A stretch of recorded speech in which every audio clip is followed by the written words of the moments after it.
रायगड महाराष्ट्रासह देश विदेशातील ताज्या बातम्या पाहण्यासाठी मॅक्स इंडिया लाईव्ह चॅनलला सबस्क्राईब करा आणि बेल आयकॉन दाबायला विसरू नका.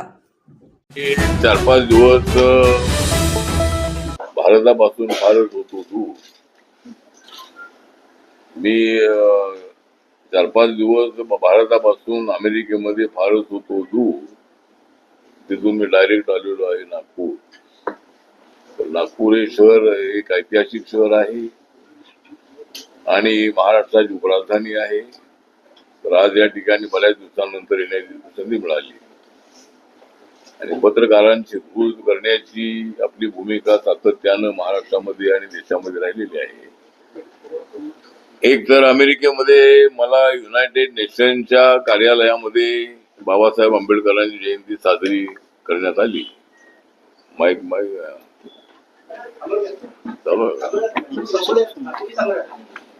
अमेरिकेमध्ये बाबासाहेब आंबेडकरांच्या जयंतीला युनायटेड नेशनच्या ऑफिसमध्ये मला बोलवण्यात आलं होतं आणि परमनंट मिशन ऑफ इंडिया ही एक भारत सरकारची संस्था आहे. संस्था म्हणण्यापेक्षा ते डिपार्टमेंट आहे आणि युनायटेड नेशनचं सगळं काम बघणारी ती संस्था आहे. म्हणजे अमेरिकेमध्येच ते ऑफिस आहे आणि त्यांनी हा कार्यक्रम त्या ठिकाणी ठेवला होता 14 एप्रिलचा आणि त्या कार्यक्रमाला मला बोलवलेलं होतं. त्यानंतर जी इंडियन कौन्सिलेट आहे त्या ठिकाणी मला बोलवलं होतं आणि त्या ठिकाणच्या काही आंबेडकराईट लोकांनी जयंतीचा समारोह ठेवला होता. त्या ठिकाणी मला बोलावलं होतं आणि पंजाबच्या लोकांचा एक कार्यक्रम होता वैशाखीचा, त्याला मला बोलावलं होतं. त्याप्रमाणे बाबासाहेब आंबेडकरांच्या जयंतीच्या निमित्तानं पहिल्यांदा 14 एप्रिलला प्रत्येक वर्षी मी भारतामध्ये असायचो.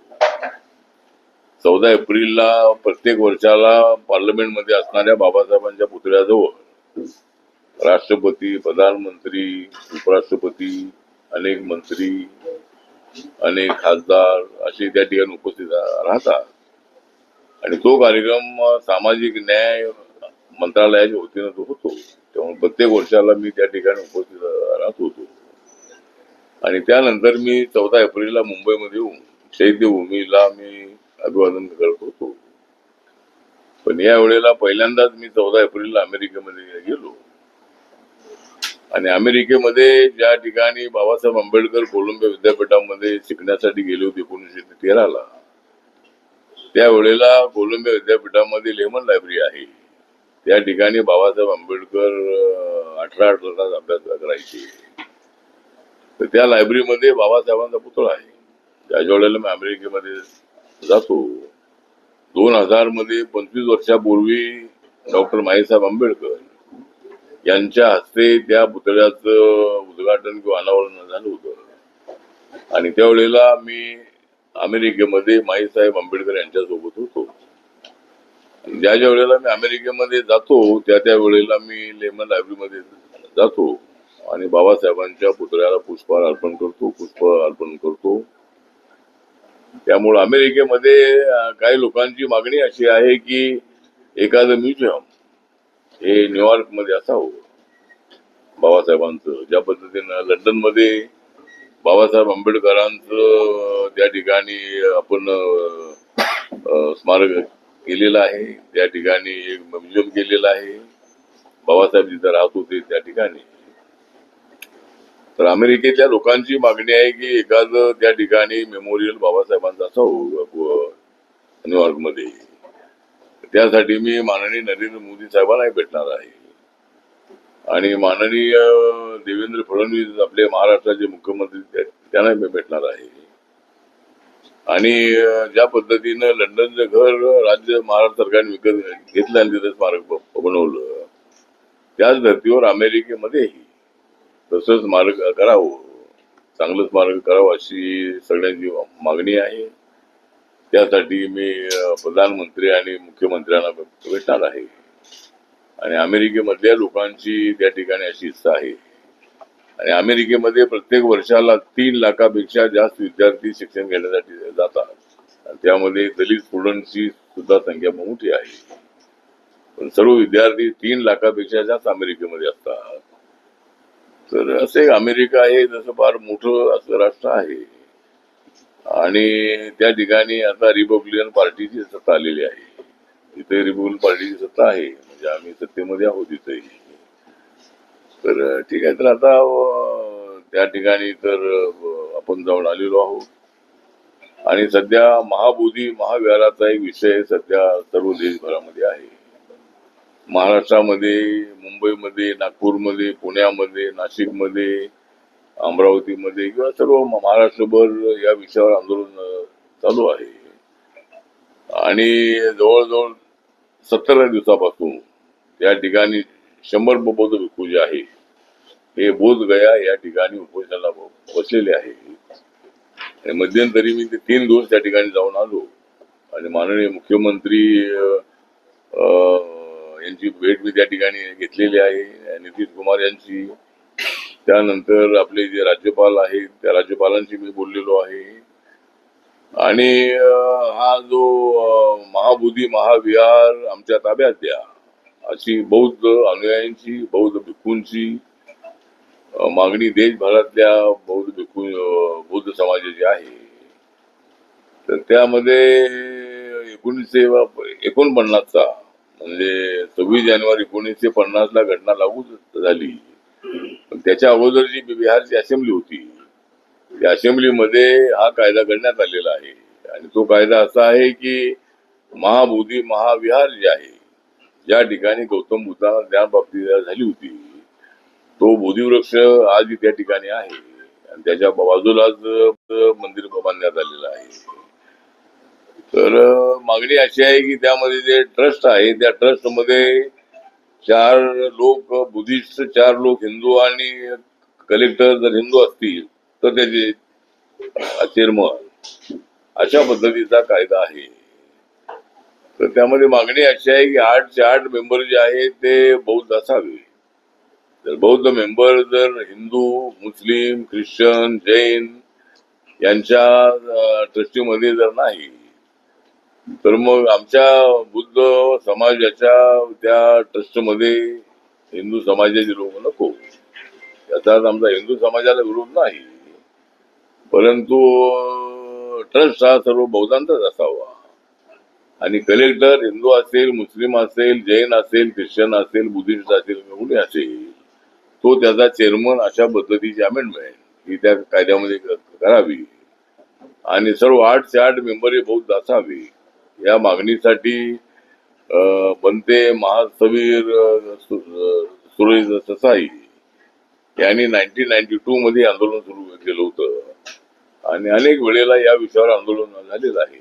पण पहिल्यांदाच एक तीव्र स्वरूपाचं आंदोलन देशभरामध्ये होत आहे आणि त्यासाठी आपला प्रयत्न आहे की ते महाबोधी विहार जे आहे हे आपल्या बौद्धांच्या ताब्यामध्ये मिळालं पाहिजे.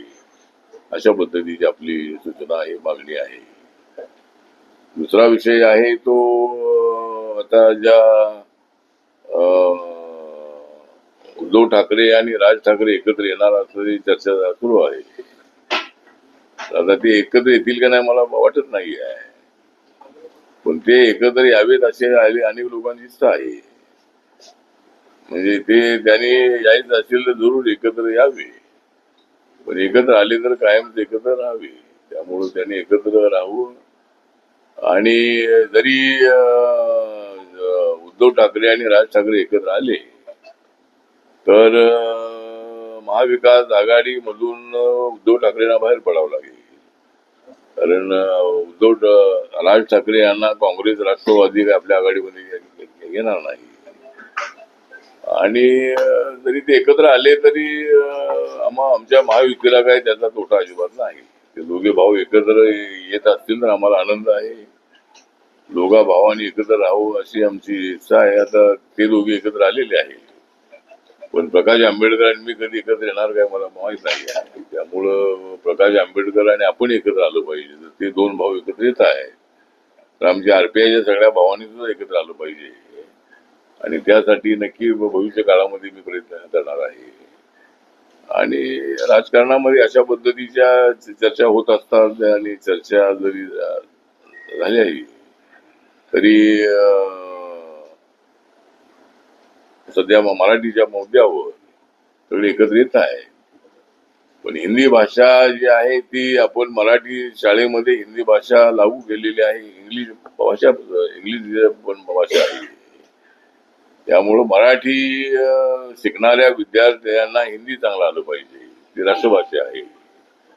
आणि जर त्यांना जगाची कॉम्पिटिशन करायचं असेल, चांगल्या नोकऱ्या मिळवायच्या असतील तर इंग्लिश चांगलं असलं पाहिजे. त्यामुळे इंग्लिशचा विषय त्यामध्ये आहे. तर आता हिंदीचा विषय आल्यानंतर काही लोकांचा विरोध आहे. तर मला असं वाटतं की राष्ट्रभाषेला विरोध करणं योग्य नाही. तामिळनाडू सारख्या राज्यातून त्याला मोठा विरोध होतो आहे. पण महाराष्ट्रातून असा विरोध होणं योग्य नाही. आणि माननीय राज ठाकरे यांचे जे कार्यकर्ते आहे ते मुंबईमध्ये मराठी बोललंच पाहिजे, बँकेमध्ये मराठीचा कारभार असला पाहिजे, अशा पद्धतीची चुकीच्या भूमिका घेऊन ते महाराष्ट्राची इकॉनॉमी कोलॅप्स करण्याचा प्रयत्न करतायत. मुंबई ही या देशाची आर्थिक राजधानी आहे. अनेक बँकांची हेड ऑफिसेस ही मुंबईमध्ये आहे आणि त्या सगळ्या बँकामध्ये मराठीमध्ये कारभार करा हा हास्यास्पद अशा पद्धतीची मागणी आहे. बोर्ड मराठीत लावले पाहिजे ते ठीक आहे. बँकांचा कारभार जो आहे तो सगळा कारभार मराठीमध्ये होणं अशक्य आहे. त्यामुळे त्यांच्या मागणीला आमचा विरोध आहे. आणि मराठी आम्ही सुद्धा मराठीवर आमचं प्रेम आहे. मराठी राजभाषा माननीय नरेंद्र मोदी साहेबांनी त्याला दर्जा दिलेला आहे आणि मराठी तर आमची माय बोली आहेच आहे. पण हिंदीला विरोध करणं हे अत्यंत अयोग्य आहे. उन्होंने महाराष्ट्र के विधानसभा चुनाव पर प्रश्न खड़ा किया है कि चुनाव आयोग ने समझौता कर लिया है. अभी उन्होंने अमेरिका से बयान दिया है, यूनिवर्सिटी में अपने उद्बोधन में कहा है कि महाराष्ट्र का जो चुनाव विधानसभा का हुआ वो निष्पक्ष नहीं हुआ.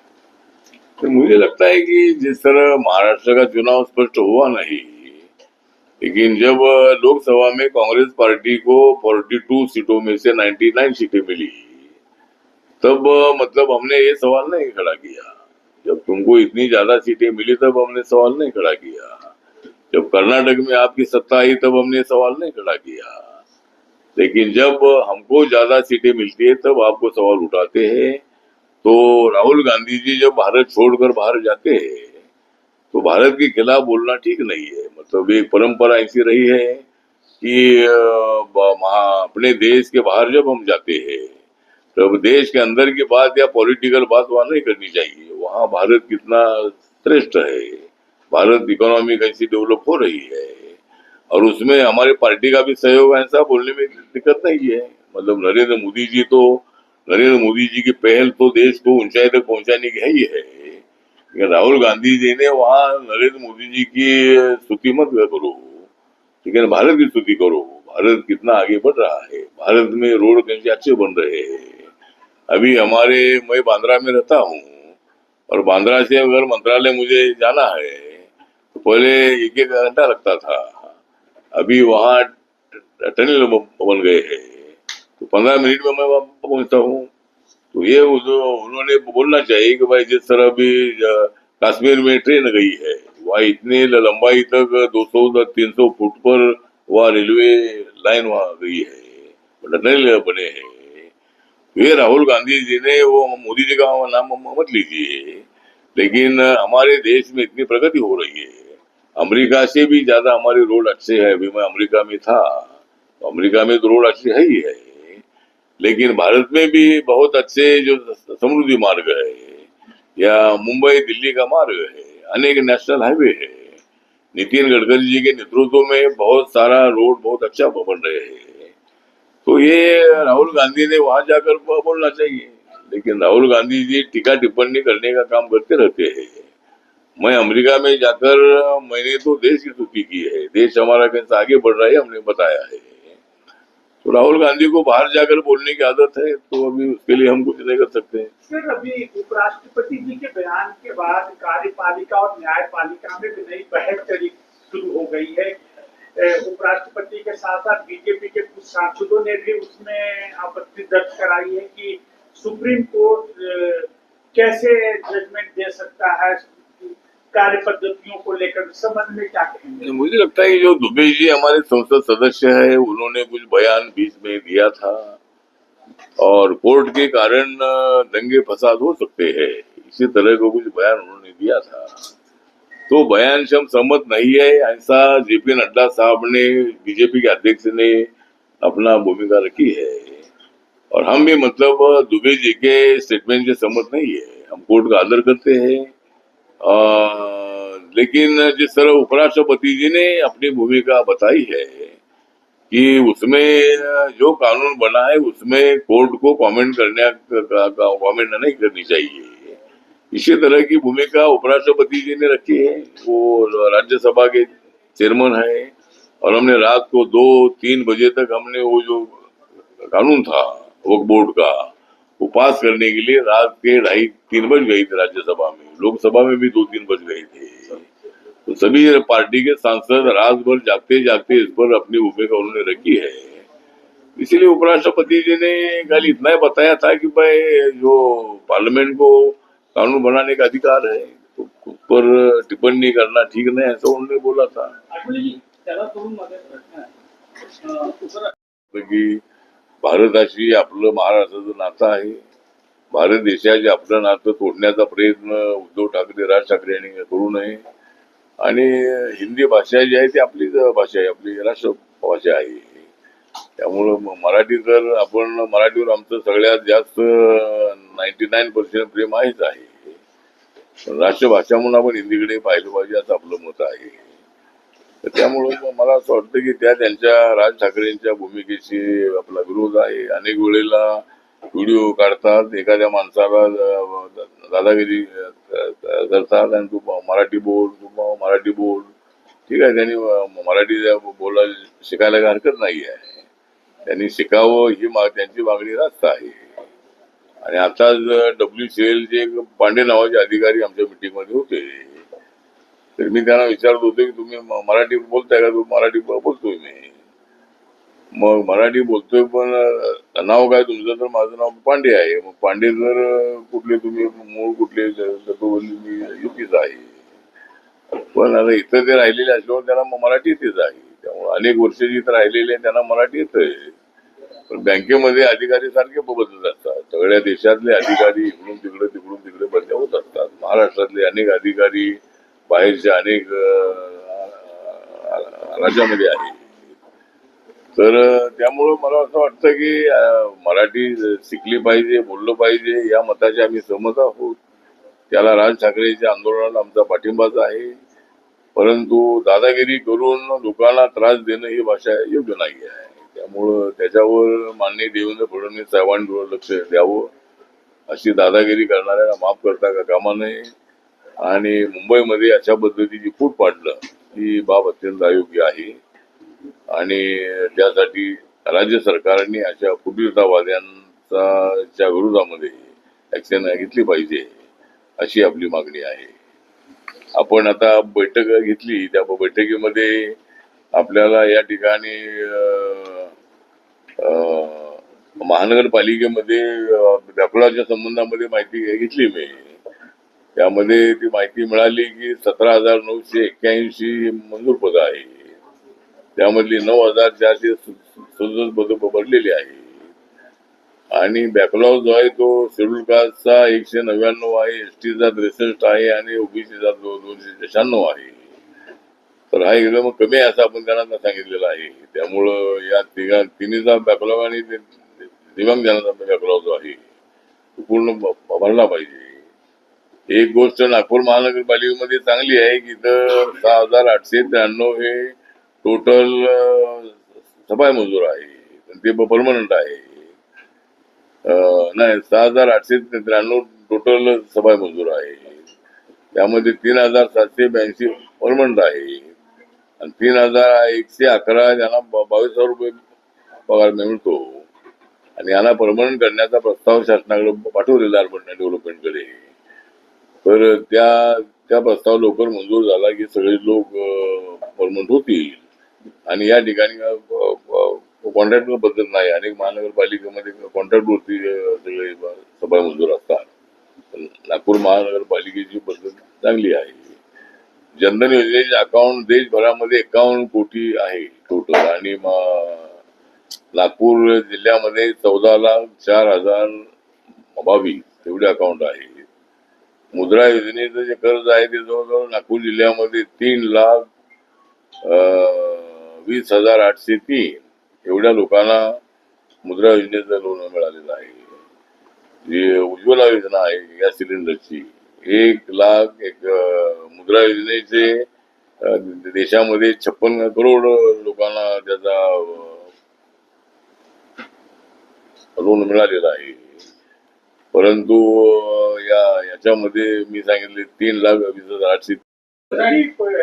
पश्चिम बंगाल में जिस तरीके से हिंसा हो रही है, मुर्शिदाबाद में हिंसा हो रही है, हिंदू संगठनों ने वहाँ पे राष्ट्रपति शासन लगाने की मांग करने लगे हैं. क्या लग रहा है कि मुर्शिदाबाद में जो हिंसा हो रही है, एक विशेष वर्ग के खिलाफ हिंसा हो रही है, मारपीट हो रही है, आगजनी हो रही, क्या कहेंगे आप?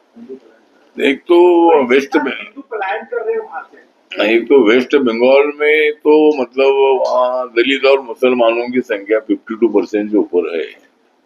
वहाँ शेड्यूल कास्ट का पॉपुलेशन कम से कम 32-33% है और मुस्लिम कम्युनिटी का भी 17-18% है.